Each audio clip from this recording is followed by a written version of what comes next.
went the wrong way. And there it is with the door open. So, so of course we got a robot in there. We have the controller. I got a pointer stick. The robot controller, right here, YRC 1000, primarily on all of our welding systems.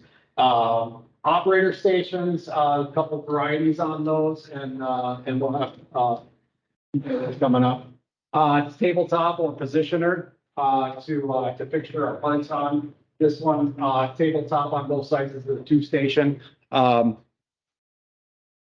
Just a tabletop on each side, the guarding, the welding power source then, in this case, this one's a Miller. Feeder box, up on the back side of the arm is the feeder box. That's what's pulling the wire off the spool and pushing it down to the torch. The torch with a crash box. Important thing about that is almost everything, just pretty much everything we do now has a crash box, a breakaway on the between the torch and the flange. So if we hit a fixture or part, or we drive the robot into the table, that will break away before we bend or damage the torch.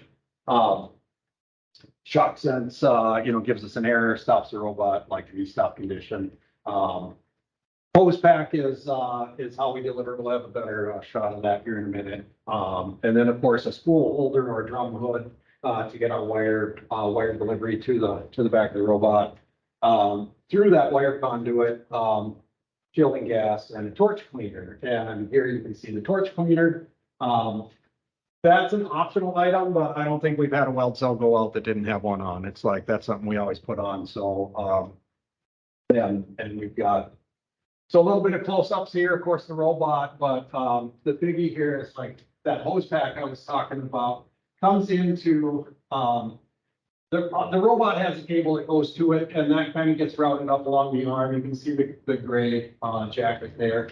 But the hose pack is basically all the welding controls going to that feeder box that it's our ground wire or our power cable. Then we have this conduit right here is what's coming off of that spool. And that comes into the back of the feeder right here. Goes straight through the arm, so we got a nice straight shot through there. So that's really just kind of wire management. As that robot moves around, we need to be able to handle that wire. And so that flexible conduit is the way. There's a lot of varieties of it. This is just another feeder box there. That's a Prometheus unit. And then that torch with the breakaway would be right in this bellows area. So just the rubber bellows around there. There's some torches that have like a magnetic. This one's just spring loaded, so it'll pop back into place. Some of them have like a magnetic breakaway that you have to stick back on. Drum hoods in a variety, square, round, octagon. This would be just a spool holder. So a lot of times we have a lot of changeover. We'll just have a spool holder in there and then a conduit. Power sources. Take your pick. SKS, OTC are the lesser known. SKS is primarily just there, but there's not a lot. I don't think they don't do any manual rollers, do they? No. It's all automated, all robotic, and I see more of them around, mainly when I go to Motorman. But like I said, Lincoln, Prometheus are the top three that we've seen here. They're the ones that we have experience with. In-house. Motorman's also, how do I say it? They're certified service. Yeah, they're certified service for Miller. Lincoln too, or No. just Miller. But so it's really pick your flavor. What do you have in your shop now? And The beauty of the Miller Lincoln thing is you can't hardly throw a rock without finding a weld distributor that either stocks or can service the machines. Right. Yeah. When it comes to Prometheus, SKS, OTC, I would say honestly, SKS, although you don't see them very much. They've got a great facility in Detroit and are very helpful.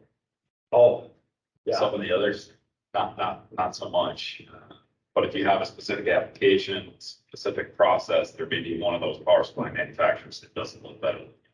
sure. So that's really what drives that. But if you're welding steel, you're not doing exotics, you're not doing aluminum, you're not doing stainless, that Lincoln Miller generally.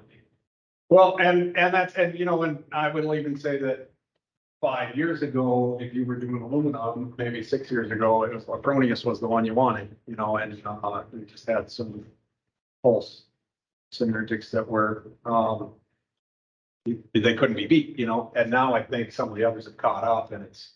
Lincoln now has their own servo torch system. Miller's got Yeah, their own system that leverages servo torch. No, it's not their torch, it's torch, but it functions and it's packaged as another package. So everyone is catching up. Okay, It's yeah, nothing where you been? Apronius was doing a few years ago. But so the torch cleaner, there's a reamer on it. A lot of times you'll hear it called reamer station. So reamer, just cleans any slag out of that, cone. And then we do, clean, normally we'll do clean, spray, cut. Cut just gives us, you beat the wire out, cut it off. We've got a good stick out to start with. And then, there's a TCP check, which, normally we just go and run the clean routine. So the TCP check, we just kind of program for, if welds are off, hey, let's send it over there and see if our wire is on target, or something that did somebody crash the button, bend the torch. Operator stations will, they can be as simple as a single push button and an e-stop, to something, more elaborate. This one has 2 joysticks on it for operating some positioners, tilt and rotate positioner. And then thumb wheel switches over here just for job selection. Sometimes we'll do that right on the pendant with an interface panel.